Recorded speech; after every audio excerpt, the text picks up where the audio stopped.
It's too late for me. Please talk to someone, even if they look and act okay. They might make it because of you. Those were the last words written in 12-year-old Lindsay Mae Swan's journal. The Mountain Gap Middle School student committed suicide last week. That's heartbreaking, isn't it? I'm going to show you the rest of this video here shortly because I want to make an extremely important point. Video's probably about 4 minutes long, so you have your coffee, soda, but you need to hear this story because it's going to relate to what we're talking about today. When I saw this, any types of deaths, especially suicide type stuff, really bothers me a whole lot because many of you know that I witnessed my mother commit suicide at the age of 4. So I bought the notes. I just got a couple things jotted down really quickly here because we need to talk about this message and the point that I want to make that's going on within society. And what I have right here, and you're going to see why, my first point I have on here is a certain group and many evangelicals I have helped normalize the extreme disdain for others. Let me read that again. A certain group of evangelicals and many evangelicals, as of today, has helped normalize extreme disdain for others. Let's look at the rest of the clip of this video and then we'll come back and talk. It's too late for me. Please talk to someone, even if they look and act okay. They might make it because of you.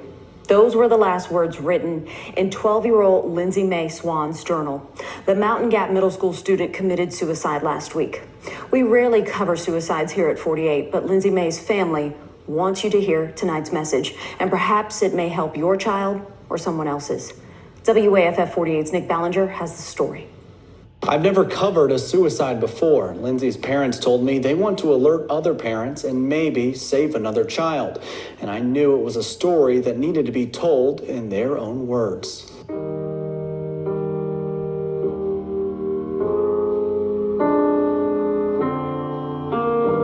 Even before she was born, I knew she was special. 12-year-old Lindsay Swan was full of nothing but life. She stuck up for others that were afraid to speak up for themselves and dared anyone to push around her friends or her siblings. Her mom and stepdad say their sweet pea never met a person she didn't like. She refused to fail at anything and never gave up until she got it down. 5, 6, 7, 8. Between sports, playing outside, video games, and hanging out with friends, the Mountain Gap middle schooler had the typical 12-year-old life. One day, we go. There wasn't a roller coaster that she was scared to get on. She was so brave. Yeah. Most of all, Lindsay loved life. She loved her friends and family, and her smile would light up the room. On the outside, she was thriving. Her biggest dream was to be a marine biologist, study sharks, and save the whales. Inside, she was struggling. She would never get to realize those dreams. Lindsay took her own life last week. For the most part, she seemed great. You know, the day before she passed, she was laughing and smiling, and we were making plans for the future. She's giving you those flowers. When her father died 4 years ago, her mom said Lindsay felt it the hardest. That brought on a lot of heartache for her. Before she started middle school, I really tried to prepare her because middle school girls can be ruthless. Kids were mocking her and weaponizing the fact that her father had passed away. And it was infuriating. I couldn't believe it. I would smile through my stress and sorrows, but she knew when I was feeling down, and she would be my biggest comfort. No matter what it was, they would go through it together. And I had these conversations with her. So, I mean, the fact that this happened to her it could happen to anybody. She will never be forgotten. Sometimes the brightest lights are dimmed too soon. She says her daughter told her friends months ago what she planned to do. They would have told somebody. It could have very well saved her life. I think we need to be more aware and look for any signs, no matter how small they are. You know, there's so much shame associated with it that people are afraid to come forward and be open about it. It may seem young, but we absolutely need to be having these conversations. If you see something, say something. Because if you don't, there may be more mothers who have to read their daughter's eulogy. Not only was she beautiful on the outside, she was beautiful on the inside. She was my mini-me, my best friend, and the light of my life.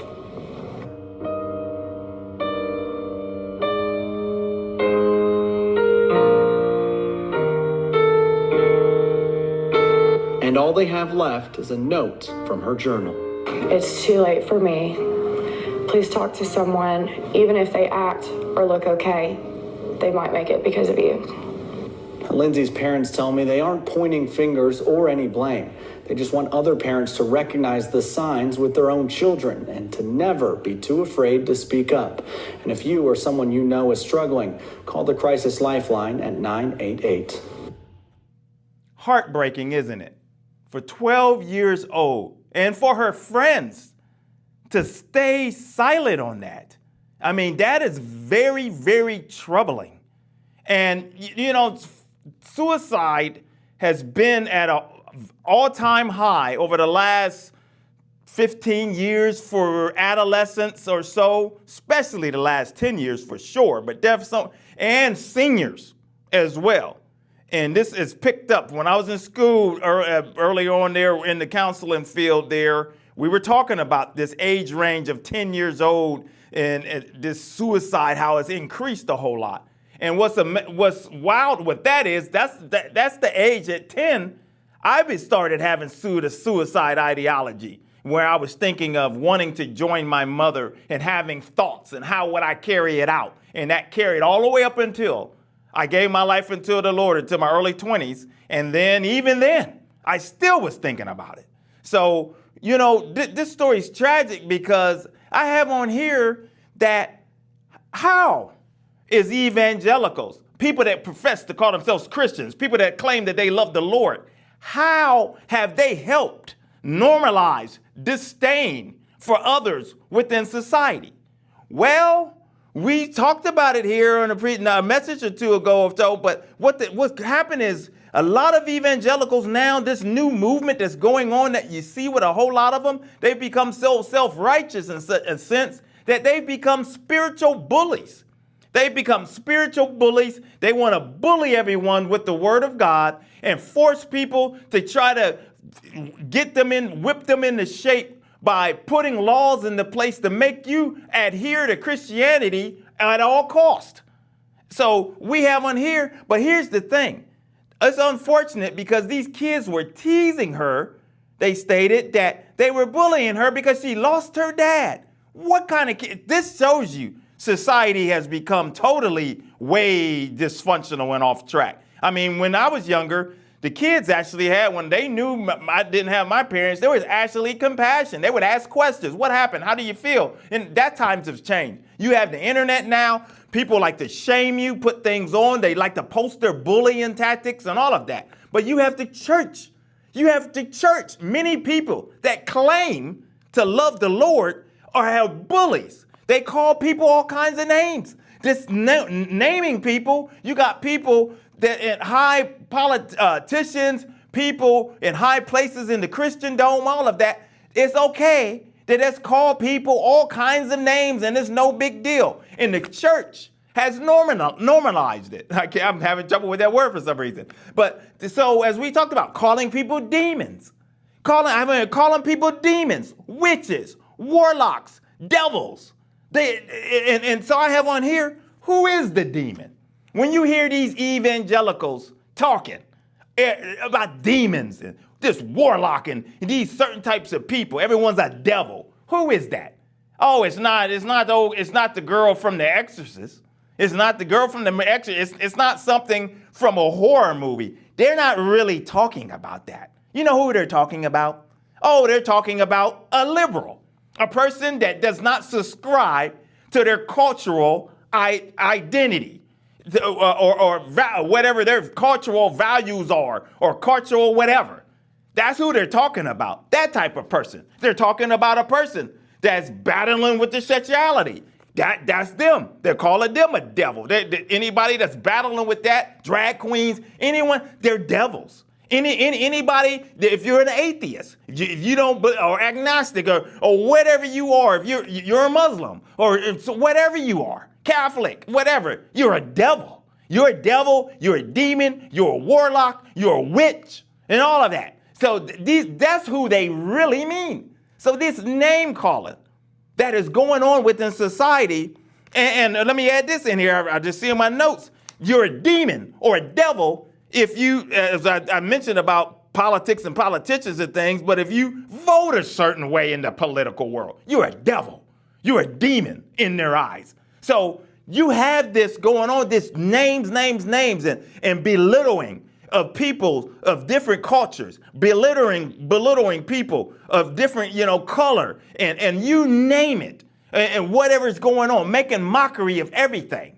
So it's no wonder that kids are picking this up from their parents and that this being passed along. And they think it's okay to go on and go to school. And they watching the adults. It's like that old commercial back in the day. Many of you may remember when the father busts into the room and he's got a little tray or so with some drugs on it, marijuana and some drugs. And he's like, who showed you how to do this? Who showed you how to do this or so?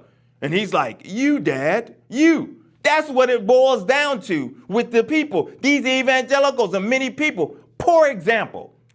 Christ told us to love one another.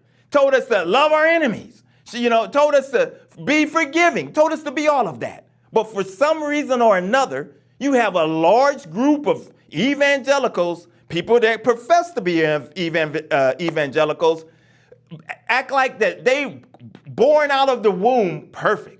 That they're like Jesus, that they came out perfect, sinless, no trouble, that they've lived a life spotless, that they've never had any sin. And then if they've been delivered from their evil ways and their sinful lifestyle in many cases, they act like that they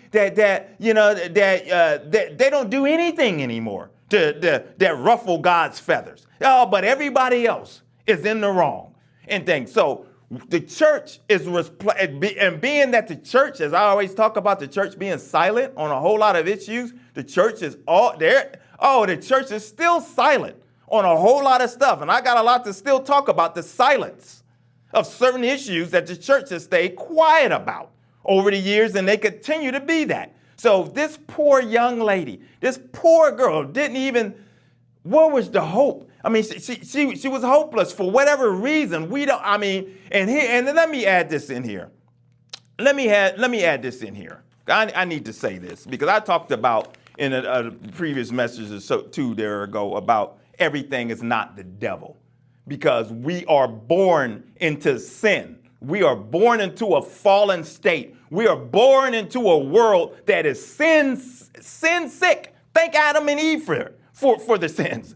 That because of their disobedience, this world has fallen and this is why we need a savior and things. And for people to try to make like the brain, that the chemistry of the brain, that the God, that he created us and said it was good. But we know because of sin, we're going to have sickness in our body. We're going to have health ailments. We're going to have all these different types of things until we get until we're passed on to glory.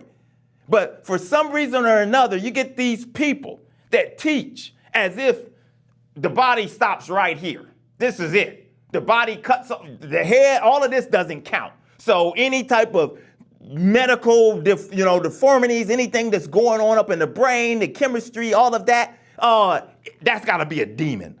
I mean, that is a false lie. That's a lie from the pits of hell. Some things can be demonic, but a lot of things is fleshly, and there is certain people that need treatment. Now, in this girl's case, I'm going to say that, let me give you another thing that I thought about, and I want your opinion on this particular thought. I want you guys' opinion on this particular thought here.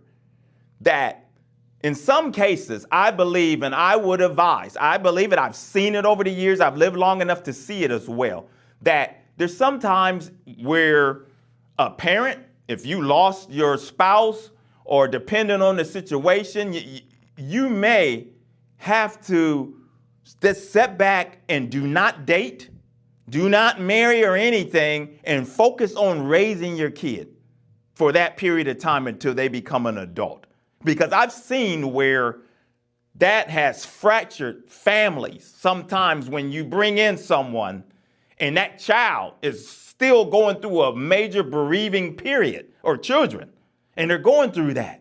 And then all it does is make it worse. And then other time, and at the same time, you got to protect your kids, because I've seen it where people have bought in boyfriends or remarried or something, and it ends up being some form of sexual abuse at the same time. So you have to be very guarded and very careful and it's something that you're going to have to really get before the Lord and pray about that before you move forward.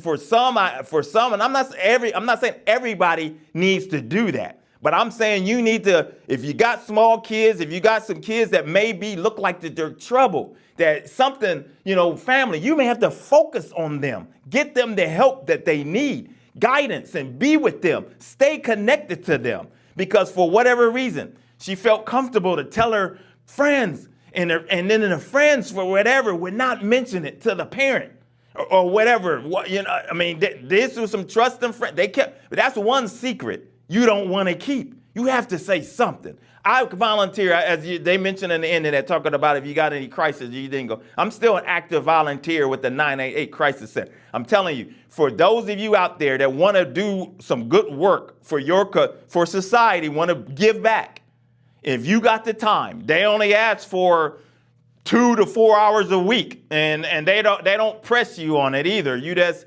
give them what time you can give them. They'll give you the training. It's free. It's like 15 hours or so of free training. It used to be 30. When I did it was 30, I think. But now it's 15 because my daughter that's recently done. I think it's 15.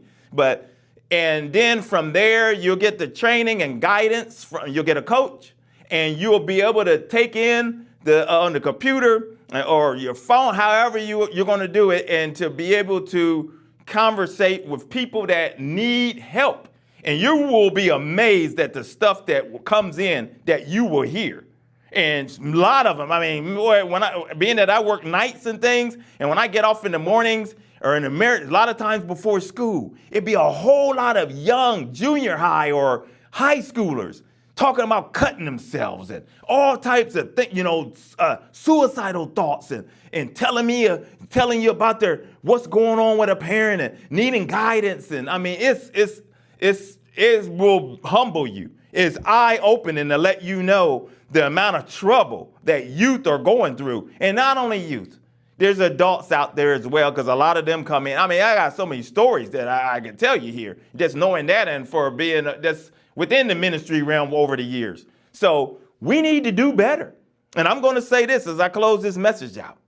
These spiritual bullies, these people that like to call others names, and because that person that's battling with their lifestyle or particular sin, and they maybe want to get out of that.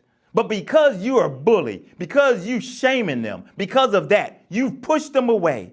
And now they go further into depression, and they may want to take themselves off this earth because of people like you, people like these evangelicals that are complicit with this junk. And the ones that are in high places and the ones that are they're complicit because of their silence and all of that. And the Lord's going to hold all of those accountable for the little ones and any other life of that they pushed into depression and wanting people to, take their life in isolation and demonizing these folks that's out here struggling. It's a shame. It burns me up. I hate to see stuff like this. And I'll say this as I close this message out.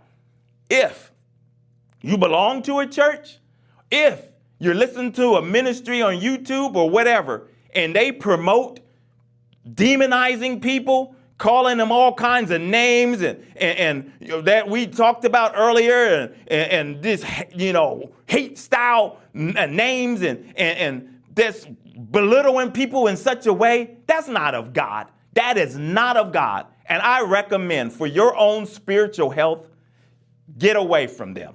Leave that church. Leave it. Because if that's a continual pattern that they're doing, get out of there. If that's a continual pattern that you see on the internet that they're doing, block them, get off of that, unsubscribe, get off from him. Because this is not, God's going to deal with these little people that are promoting all of this disdain and all of this stuff rooted in hate and rooted in things that's not of him. He's going to deal with these types of people because these people have no love of the Father within them acting like that. No true Christian should want to conduct themselves like that. So that's all I have. Evangelism for God is the channel where we talk about issues the church run away from, tackle Satan and his tactics, punch him right over to the chops. My name is Maurice Braxton. Until the next video, my friends, take care. God bless.